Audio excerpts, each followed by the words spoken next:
நம்ம நன்றா கவனிங்க, சம்பாதிச்சுட்டு இருக்கோம்னு வச்சுங்களேன், அப்படியே சம்பாதிச்சுட்டே இருக்கிறது தான் நம்முடைய வெற்றி இல்லை. இடையில ஒரு கர்த்தர் இடையில ஒரு டைம் கொஞ்சம் ஸ்லோ டவுன் கொடுக்குறாருல, சில டைம் கர்த்தர் கொஞ்சம் உட்கார வச்சிருக்கிறாருல, அதுவும் நம்முடைய வாழ்க்கையில் நன்மைக்காகவே.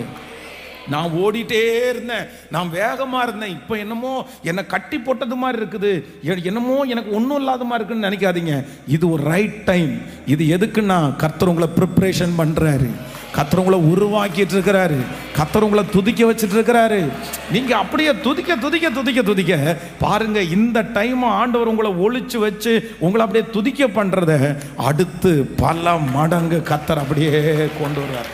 அதனால துதிச்சு தானே இது வரைக்கும் வெற்றி அடைஞ்சிங்க, துதிச்சு தானே இவ்வளவு லெவலுக்கு வந்தீங்க. நீங்கள் துதிக்கிற ஆளா இல்லைன்னா அந்த இடத்துல உங்களை கொண்டிருப்பாங்க, நீங்கள் உயிரோடையே இருந்திருக்க முடியாது, நீங்கள் வாழ்ந்திருக்கவே முடியாது. இது வரைக்கும் உங்களை காப்பாற்றினதே நீங்கள் துதிச்ச துதி. உங்களுடைய ஆராதனை தான் உங்களை அக்கினி மதிலா பாதுகாக்கிறது. அந்த ஆராதனையை இந்த 69வது நாளிலிருந்து திரும்ப எடுக்க ஆரம்பிச்சிருங்க.